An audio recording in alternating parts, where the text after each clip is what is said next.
Assalamualaikum warahmatullahi wabarakatuh. Senang sekali pemirsa, saya Sandrina Malakiano bisa kembali menjumpai Anda dalam pengajian atau program Tafsir Al-Misbah, mengenal Juz Amma bersama Ustadz Quraisy Shihab. Untuk kali ini Ustadz Quraisy Shihab akan mengupas surat Al-Fatihah. Surat ini akan dibahas dalam 3 bagian, dan pada bagian pertama ini akan dibahas soal nama. Paling tidak ada 25 nama surat ini, namun yang populer hanya 3, yaitu Al-Fatihah, Ummul Quran, dan Sab'ul Masani. Dari 3 nama itu, Al-Fatihah menempati urutan terbanyak dalam penyebutan nama. Memang surat ini mengandung tema-tema pokok dari semua ayat yang ada di dalam Al-Quran. Dan karena itu, surat ini dinamai atau disebut sebagai Ummul Quran, yaitu induknya Al-Quran. Di samping itu akan dibahas pula perbedaan ulama tentang basmalah. Apakah basmalah itu masuk dalam kelompok surat Al-Fatihah atau tidak? Perbedaan pandangan itu akan dikupas oleh Ustadz Quraisy Shihab. Jadi kami ajak Anda untuk langsung saja mengikutinya. Bismillahirrahmanirrahim. Alhamdulillah. Wassalatu wassalamu ala Rasulillah Sayyidina Muhammad wa ala alihi wa ashabihi wa man wala. Kali ini kita akan bahas suratul Fatihah. Suratul Fatihah punya banyak nama. Yang paling populer Al-Fatihah, Ummul Kitab, As-Sab'ul Mathani. Selain dari itu, ada namanya Al-Asas, landasan. Ada Asy-Syifa. Ada Al-Wafiyah, yang sempurna. Ada Al-Waqiyah, yang melindungi. Ada Ar-Ruqyah, sama mantra. Sebenarnya bukan mantra dalam pengertian umum, tapi dia bisa memberi dengan pertolongan Allah yang membacanya bisa mendapat perlindungan. Dan masih banyak nama-nama yang lain. Surah ini ada yang berkata yang pertama diterima Nabi. Itu Syekh Muhammad Abdu berpendapat demikian. Karena katanya suratul Fatihah ini induk Al-Quran. Biasanya dibicarakan dulu secara umum baru dirinci. Nah, Allah Subhanahu wa taala di sini berbicara secara umum tentang kandungan Al-Quran. Nah, mulai dari Al-Baqarah ke bawah itu rinciannya. Tetapi pendapat ini ditolak oleh banyak sekali ulama. Mereka berkata yang pertama itu adalah Iqra. Sementara ulama berkata bahwa ini surah yang ke-6 yang diterima Nabi. Ada lagi yang berkata ini surah turun di Madinah, jadi jauh sesudah itu. Riwayat menyangkut turunnya surah ini berbeda-beda, sampai-sampai ada ulama berkata ini turun 2 kali. Sekali di Mekah, sekali di Madinah. Karena mereka tidak bisa memberikan putusan yang mana nih di Mekah atau di Madinah. Betapapun, surah kita ini terdiri dari 7 ayat. Imam Syafi'i berpendapat bahwa Bismillahirrahmanirrahim itu adalah ayat pertama suratul Fatihah.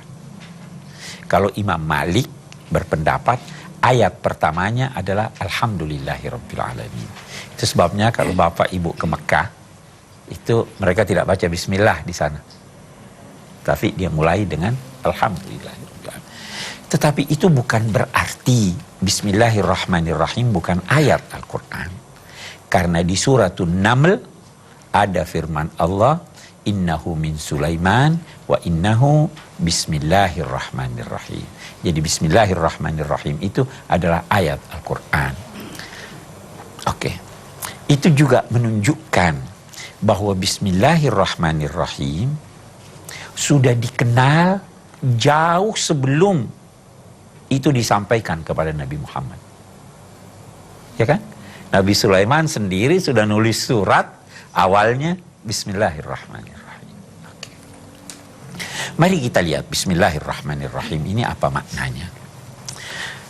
Biasa diterjemahkan dengan nama Allah yang pengasih lagi penyayang. Dengan. Mestinya kalau saya berkata dengan, ada kata sebelumnya baru lurus kata-kata itu. Misalnya saya berkata begini, dengan si A yang gagah berani. Sempurna tidak itu kalimat? Anda perlu sisipkan satu kata. Dengan si A yang gagah, saya datang dengan si A yang gagah berani. Saya bersahabat dengan si A yang gagah berani. Di sini, dengan nama Allah yang pengasih lagi penyayang. Apa ini dengannya ini? Ya kan? Nah, ulama-ulama kemudian berkata perlu disisipkan satu kalimat. Suatu kata supaya sempurna itu. Kalau saya bertanya pada ibu atau bapak, apa kabar? Baik. Apanya yang baik? Ada sisipan dong, ya kan? Berita saya, kabar saya baik. Nah, di sini juga dengan nama Allah itu ulama ada yang menyisipkan saya memulai pekerjaan saya ini dengan nama Allah yang pengasih lagi penyayang. Saya memulai membaca, saya memulai menulis, saya memulai menyembelih. Itu arti dengan. Jadi ada sisipan. Ada lagi yang berkata bahwa dengan itu yang disisipkan adalah kuasa atau pertolongan Allah. Dengan pertolongan, dengan kuasa Allah yang maha pengasih dan penyayang. Kalau saya berkata dengan kuasa dan pertolongan Allah, itu tertanam di dalam hati saya bahwa saya ini makhluk lemah. Saya tidak bisa melakukan ini kecuali atas bantuan Allah. Nah, dengan menyebut nama Allah, hati saya menjadi besar, hati saya menjadi kuat. Anak kecil yang jalan sendiri takut. Tapi kalau dikatakan dengan bapak saya jalan. Berani tidak dia? Dia berani. Okay. Dengan nama Allah. Oke. Kenapa basmalah ini menyebut nama? Kenapa dia tidak katakan dengan Allah? Saya mulai ini dengan Allah. Ada ulama yang berkata begini. Nama di situ, isim di situ, sisipan. Tidak mempunyai makna. Maknanya, fungsinya hanya mengukuhkan, menguatkan. Nah, ada lagi yang berkata begini, saya mau beri contoh nih. Kenapa kita menamai sesuatu? Kenapa itu bandara dinamai Soekarno-Hatta? Salah satu tujuannya ingin mengekalkan proklamator ini, ya kan? Jadi kalau saya ingin mengekalkan sesuatu, saya biasa menggunakan namanya. Itu satu. Yang kedua, ibu, bapak boleh bertanya, kenapa saya namai anak saya Ahmad? Saya jawab, karena saya ingin anak saya itu meneladani sifat-sifat Ahmad. Saya kagum kepada Ahmad. Ahmad ini yang saya maksud adalah namanya Nabi Muhammad. Ya kan? Kenapa itu dinamai Ibrahim? Oh, karena dia ingin meneladani sifat-sifat Nabi Ibrahim. Nah, dengan nama Allah, kalau yang pertama tadi, seakan-akan kita menyebut nama Allah karena kita ingin amalan kita itu kekal. Alangkah banyaknya orang yang mempunyai karya di dunia ini yang sudah dilupakan. Boleh jadi di akhirat juga dilupakan. Kita ingin, kita membaca ini dengan nama Allah. Saya ingin bacaan saya ini mendapat ganjaran yang kekal sehingga saya menemukan ganjarannya di akhirat. Ya kan, menjadi kekal itu ya. Nah, itu satu. Yang kedua, kalau kita berkata nama kita berikan untuk supaya diteladani yang diberi nama, maka Kalau kita berkata dengan nama Allah, maka kita berharap bisa meneladani sifat-sifat Allah sesuai dengan kemampuan kita sebagai makhluk. Beragama itu adalah meneladani sifat Allah sesuai kemampuan kita.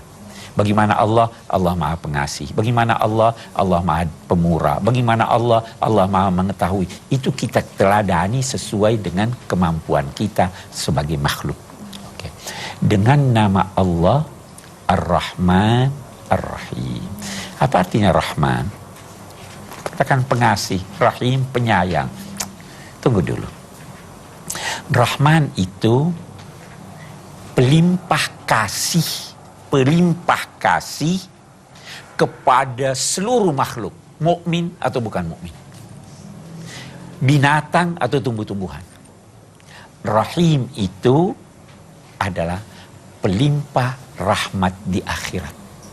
Jadi sewaktu saya berkata dengan nama Allah, pelimpah rahmat di dunia ini kepada seluruh makhluk dan pelimpah rahmat di akhirat pada orang-orang yang mukmin saja. Kita ingin berhenti untuk diskusikan basmalah. Dan baik yang mau berkomentar atau bertanya, Ibu silakan. Bismillahirrahmanirrahim. Saya ingin bertanya Pak Ustadz, anjuran untuk membaca basmalah itu berlaku untuk ketika seseorang hendak melakukan sesuatu yang baik saja atau berlaku umum. Maksudnya ketika seseorang hendak melakukan sesuatu yang buruk juga dianjurkan atau paling tidak diperbolehkan bismillah. Sebenarnya apakah rahasia di balik anjuran membaca basmalah ketika seseorang hendak melakukan sesuatu? Makasih Pak Ustadz. Saya jawab yang kedua baru yang pertama. Mengapa kita dianjurkan membaca Bismillahirrahmanirrahim? Oke.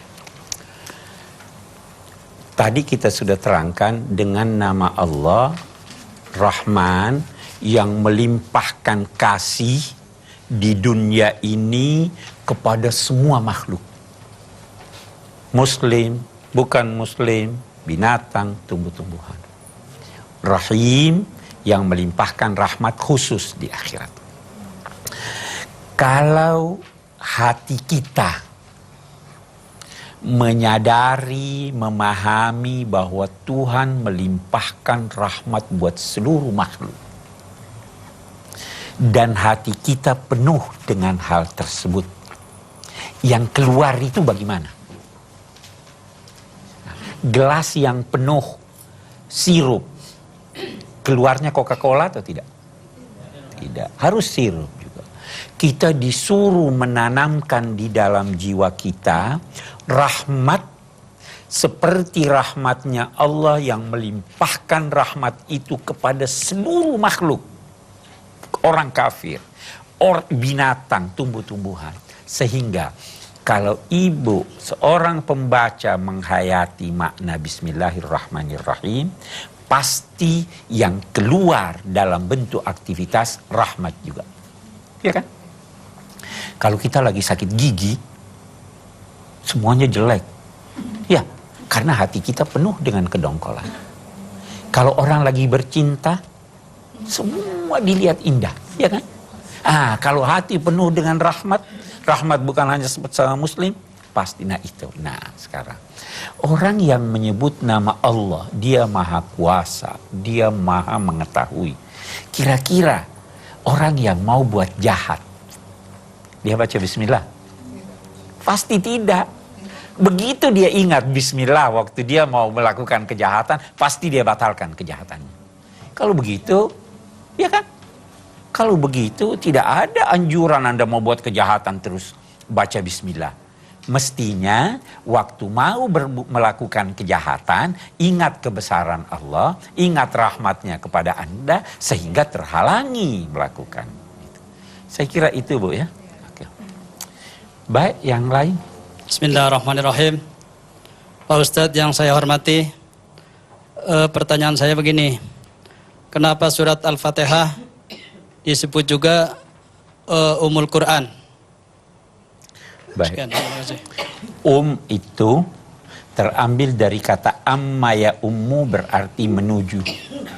Itu sebabnya ibu dinamai Karena anak selalu menuju ke sana. Nah, Ummul Quran, semua ayat-ayat Al-Quran yang 6.000 lebih itu, semuanya menuju kepada Al-Fatihah.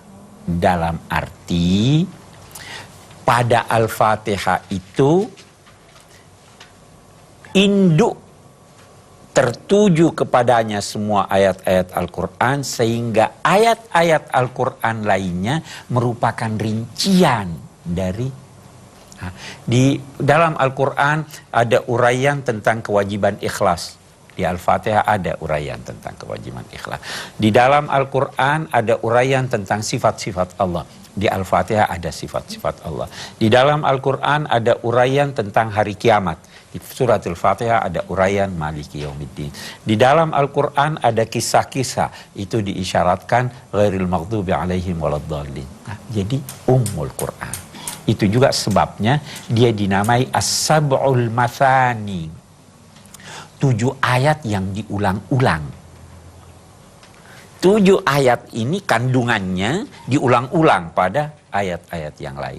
Atau 7 ayat ini diulang-ulang oleh setiap muslim membacanya setiap salat. Ya kan? Itu jelasnya. Oke. Ada yang lain? Silakan. Bismillahirrahmanirrahim. Pak Ustadz yang terhormat, saya mau bertanya.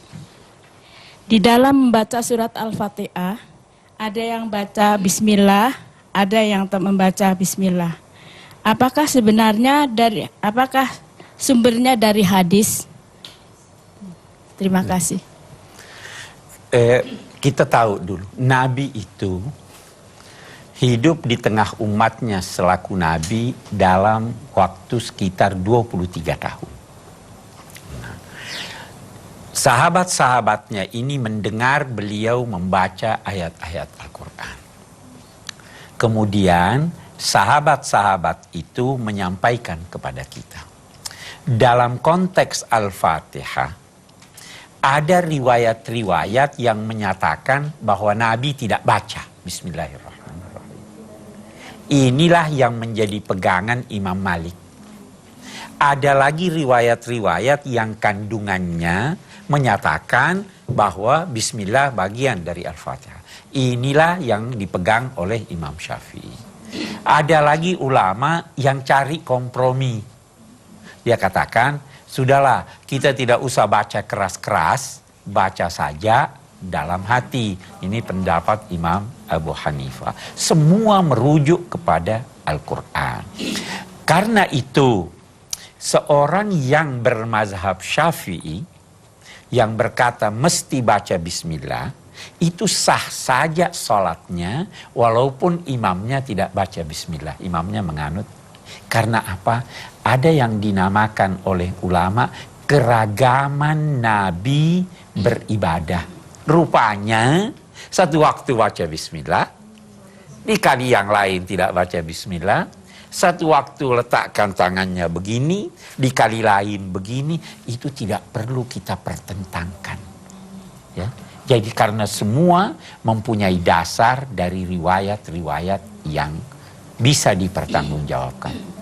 Saya kira, iya Bu ya. Allah telah melimpahkan rahmatnya bagi seluruh makhluk di atas muka bumi ini. Dalam konteks ini, Allah tidak memandang suku, agama maupun warna kulit. Itulah kemurahan Allah yang Maha Esa. Pemirsa, dalam bagian kedua ini Ustadz Quraisy akan menguraikan tentang pandangan Islam terhadap alam semesta berikut isinya. Islam selalu menanamkan nilai-nilai kesejukan terhadap sesama makhluk. Dan pemirsa, langsung saja kami ajak Anda untuk menyimak uraiannya. Kita lanjutkan, ya. Bismillahirrahmanirrahim. Alhamdulillahi Rabbil Alamin Ar-Rahmanirrahim. Alhamdu. Al di situ berarti segala. Segala. Hamd artinya puji. Segala puji bagi Allah. Puji itu diberikan kepada siapa yang melakukan suatu pekerjaan baik, dilakukannya secara sadar dan tidak terpaksa. Kalau baik tapi tidak sadar, tidak dipuji. Kalau baik, sadar tapi terpaksa, tidak dipuji. Itu berarti segala yang dilakukan Allah adalah baik, itu dilakukannya tidak terpaksa, dan itu dilakukannya dalam dua tanda petik sadar, tahu persis. Allah Maha mengetahui. Puji ini disampaikan oleh seseorang atas perbuatan baik, baik perbuatan itu ditujukan kepadanya maupun ditujukan kepada orang lain. Itu berbeda dengan syukur. Syukur itu kepada saya. Itu sebabnya saya berkata, syukur alhamdulillah saya lulus. Misalnya, syukur alhamdulillah saya selamat.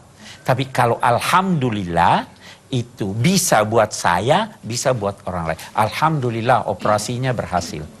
Itu alhamdulillah. Segala puji bagi Allah.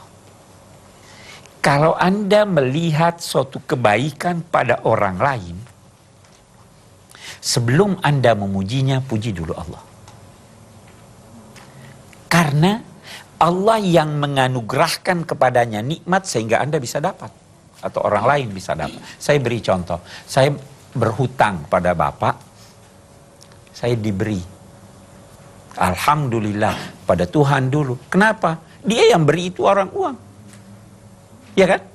Dia yang menggerakkan hatinya supaya memberi saya. Alhamdulillah, oh itu orang gagah benar. Saya nggak puji dia dulu. Siapa yang memberikan kegagahan dan kecantikan? Allah. Itu segala puji bagi Allah. Itu sebabnya kita dianjurkan memuji Allah dalam segala hal. Bangun tidur, alhamdulillahilladzi ahyana ba'dama amatana. Pakai baju, alhamdulillahilladzi kasana wa razaqana. Makan, alhamdulillah. Segala. Bahkan kena musibah pun ucapkan alhamdulillah. Kenapa? Karena musibah yang didapat itu bisa lebih besar dari itu. Bisa enggak? Hah? Ada orang tabrakan mobilnya. Alhamdulillah cuma mobilnya, orangnya enggak apa-apa. Ya kan? Tabrakan, alhamdulillah cuma kakinya yang patah, enggak mati. Alhamdulillah cuma, alhamdulillah semuanya. Alhamdulillahilladzi la yuhmad ala makruhin siwa. Segala puji bagi Allah. Tidak ada yang dipuji ketika seorang mendapat musibah kecuali Allah. Itu, ya kan? Alhamdulillahi rabbil alamin. Pemelihara alam raya ini. Pemelihara seluruh makhluk. Alhamdulillahi rabbil alamin. Alamin itu adalah bentuk jamak dari alam. Kalau ahli-ahli teologi, mereka berkata alam itu adalah segala sesuatu selain Allah. Tetapi ahli-ahli Al-Quran berkata alam itu adalah segala yang hidup atau yang berakal. Hidup atau dan yang berakal. Nah, manusia itu ada alamnya, ada alam manusia. Binatang hidup enggak? Ada alam binatang. Jin hidup, ada alam. Tumbuhan hidup, ada alam tumbuhan. Batu enggak hidup. Ya kan? Tidak ada alam batu. Allah di sini hendak menekankan bahwa segala yang hidup itu dipelihara, dibimbing, diarahkan oleh Allah Subhanahu wa taala. Itu artinya alhamdulillahi rabbil alamin. Setelah itu ada lagi Ar-Rahmanir Rahim. Ar-Rahmanir Rahim ini, kenapa ada lagi Ar-Rahmanir Rahim di sini? Padahal sudah ada Ar-Rahmanir Rahim di Bismillah. Mari saya beri contoh. Bapak pelihara ayam, ya toh? Kenapa dipelihara ayam itu?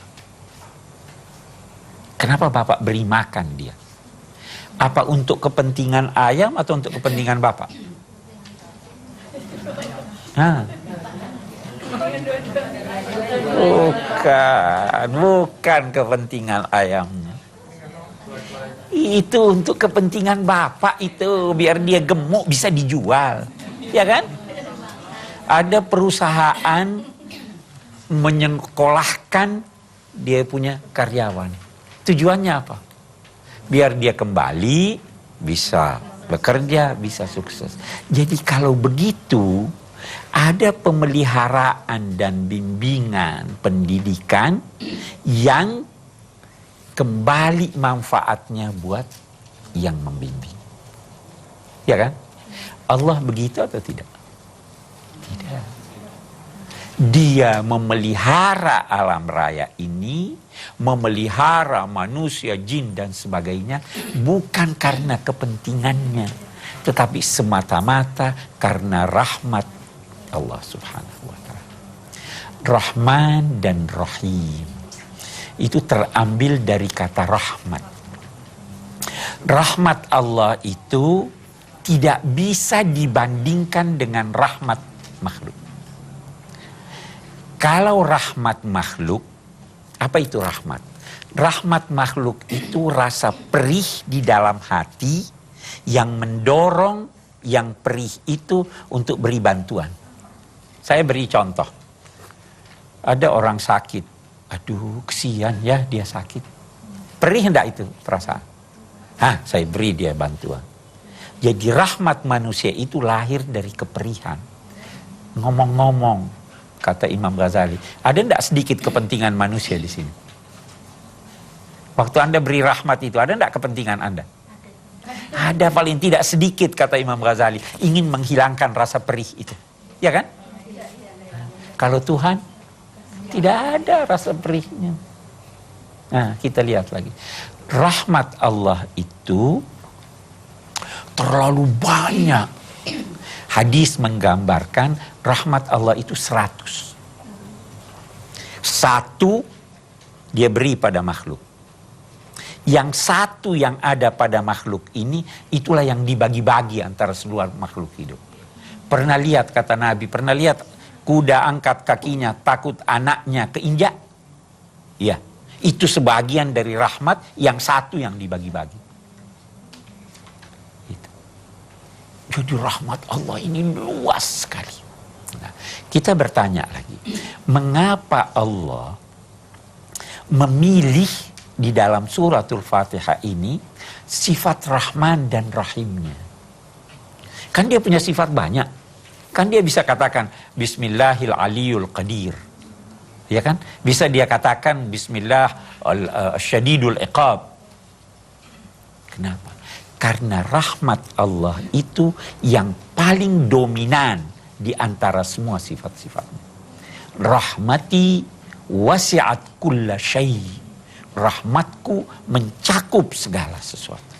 Nah, kita di sini diingatkan melalui suratul Fatihah bahwa saya memulai kitab suci saya dengan bismillah. Kamu juga mulailah pekerjaan kamu dengan bismillah. Saya mengingatkan kamu bahwa sifat saya yang paling dominan adalah rahmat. Kalau begitu, jadikan sifatmu yang paling dominan adalah rahmat. Jadikan rahmat mengalahkan segala sesuatu, mengatasi segala sesuatu. Jadi kira-kira kalau seorang muslim ini bisa jadi teroris atau tidak?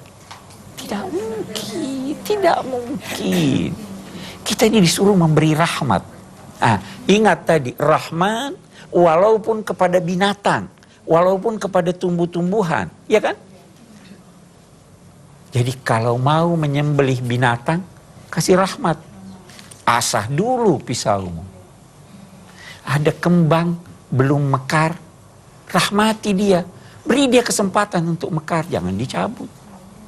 Segalanya itu yang diajarkan oleh Bismillahirrahmanirrahim. Dan segalanya disyukuri, segala puji bagi Allah. Alhamdulillahirrabbilalamin, Ar-Rahmanirrahim. Saya kira itu sedikit dari kandungan apa yang kita jelaskan ini. Mari kita berdiskusi, mari kita saling memperdalam apa yang telah saya jelaskan ini. Saya persilahkan yang mau bertanya. Mah, susunya Jamal mana? Oh iya, Mama lupa. Sebentar ya sayang. Iya, Mah.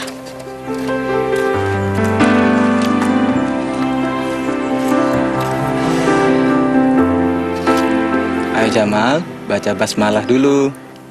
Bismillahirrahmanirrahim. Nah, gitu dong. Ayo, udah baca basmalah belum? Udah, Mah. Nih susunya.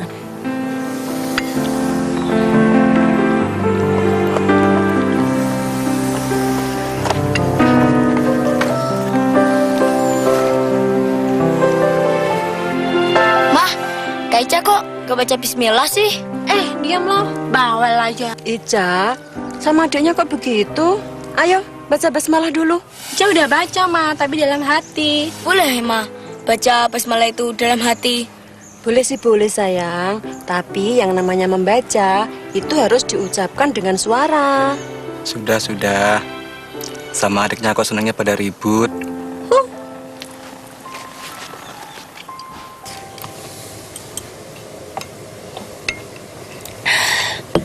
Sesudah makan, kita baca apa sayang? Alhamdulillah. Terima kasih Tuhan, Engkau telah memberikan makanan dan minuman kepada kami. Amin. Anak pinter. Nah, Mama nggak kepengen jalan-jalan? Iya Pak, sebentar lagi Mama mau melihat pemandangan yang indah-indah di sini.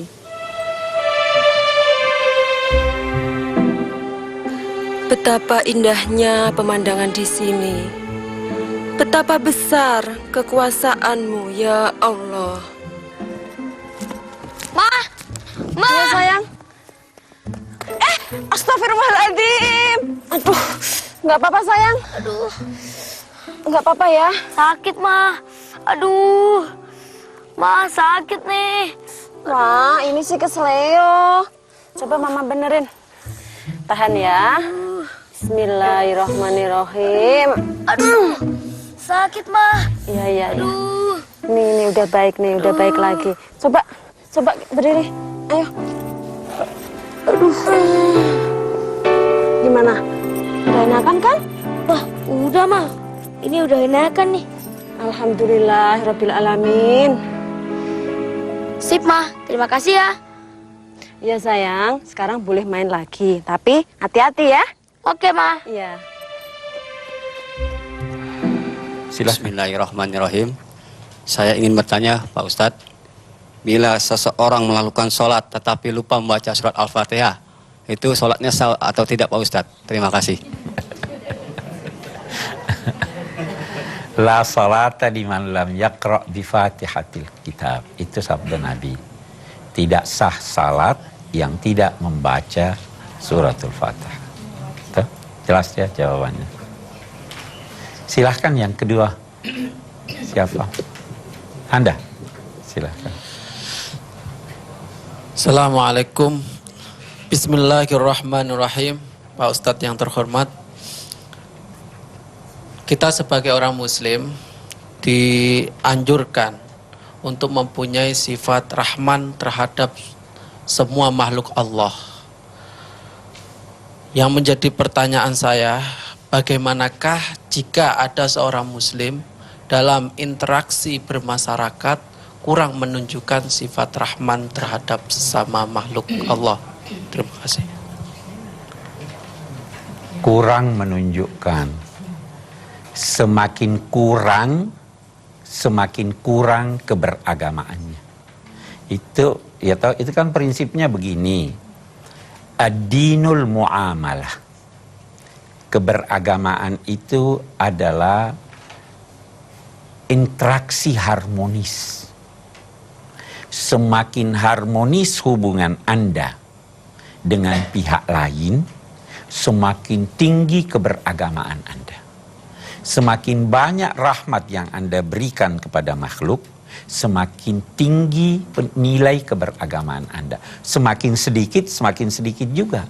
Itu nanti kita lihat bahwa ada orang yang berlumuran dosa, diampuni Allah karena memberi rahmat kepada anjing. Ini anjing. Ada perempuan ada kucing di rumahnya, dia kurung kucingnya, dia tidak lepaskan untuk cari makan, dia tidak beri juga makan, itu masuk neraka karena itu. Ini rahmat.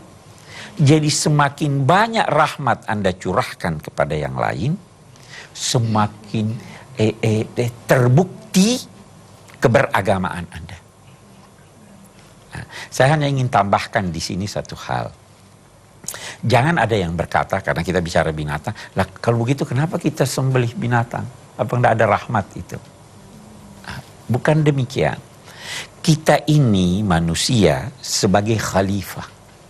Khalifah itu antara lain maknanya memelihara, membimbing segala sesuatu untuk mencapai tujuan penciptaannya. Nah, kita bertanya sekarang, itu binatang diciptakan Allah untuk apa?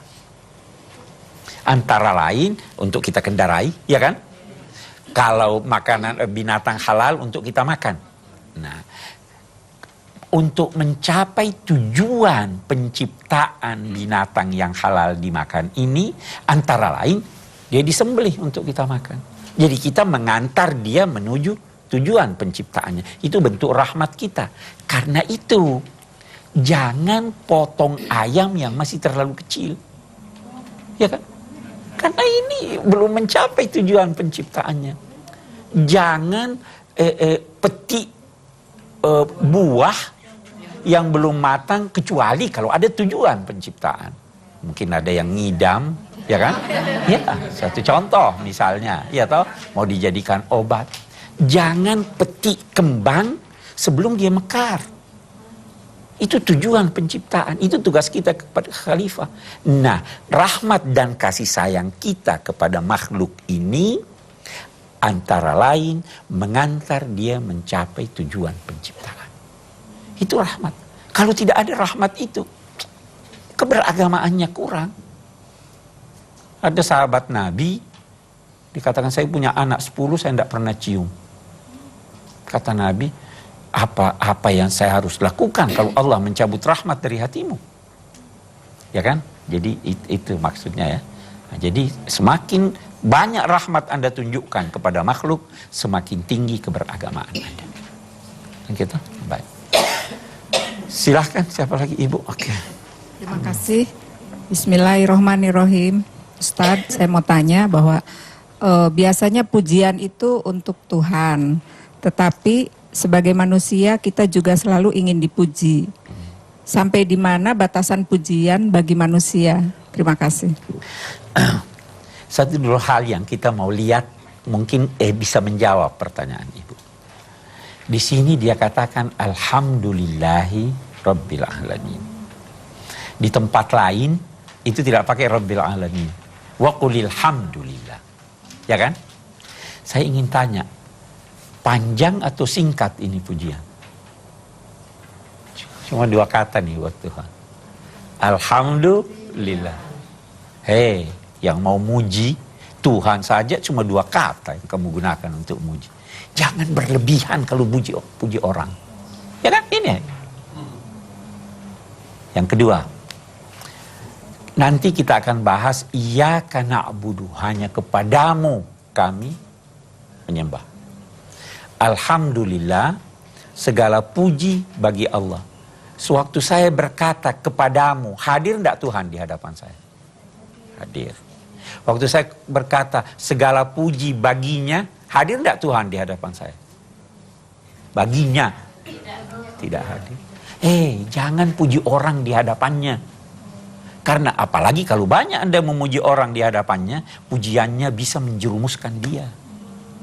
Jadi boleh aja dipuji, kita semua senang dipuji.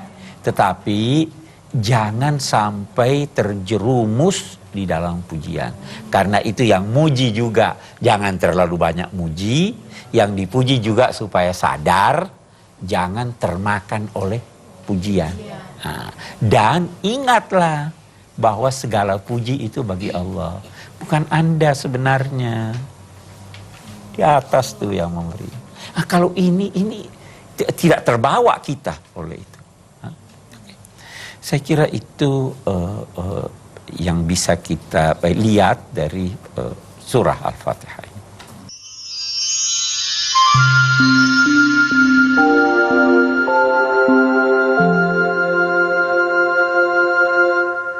Saya ingin mengambil kesimpulan. Sebenarnya banyak yang bisa kita tonjolkan. Yang pertama, Allah memulai kitabnya dengan bismillah. Kalau begitu mulailah semua pekerjaan Anda dengan nama Allah. Ya kan? Yang kedua, bismillah berarti saya memulai dengan minta pertolongan Allah. Atau saya melakukan pekerjaan ini tidak bisa saya lakukan kecuali kuasa Allah. Kalau begitu, setiap Anda melakukan pekerjaan, mintalah bantuan Allah. Karena Anda tidak bisa, jangankan nasi yang ada di hadapan Anda sudah suap masuk di mulut, itu bisa tidak masuk kalau Allah tidak kehendaki. Bisa tidak dimuntahkan? Mintalah pertolongan Allah. Dan sadarilah bahwa itu terjadi karena kuasa Allah. Nah itu. Nah. Yang ketiga, warnailah semua aktivitas Anda dengan warna ketuhanan. Warnai, ingat Tuhan. Warnai ini. Di situ nanti yang melahirkan keikhlasan kepada Allah Subhanahu wa taala. Itu sebabnya salah satu makna bismillah, saya lakukan pekerjaan saya ini demi karena Allah, bukan karena siapa-siapa. Itu barangkali kesimpulan yang dapat kita ambil dari beberapa ayat dari surah Al-Fatihah ini. Insya Allah kita akan lanjutkan dalam episode yang akan datang. Wassalamualaikum warahmatullahi wabarakatuh. Tinggi tidaknya tingkat keberagaman seseorang bisa dilihat dari sejauh mana orang itu mampu memberikan nilai kesejukan bagi sesama ciptaan Allah. Sampai di sini dulu kebersamaan kita pemirsa dalam Tafsir Al-Misbah, mengenal juz amma bersama Ustadz Quraisy Shihab. Saya Sandrina Malakiano mengucapkan terima kasih untuk perhatian Anda. Semoga bermanfaat. Wabillahi taufiq wal hidayah. Wassalamualaikum warahmatullahi wabarakatuh.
Dipersembahkan oleh dan didukung oleh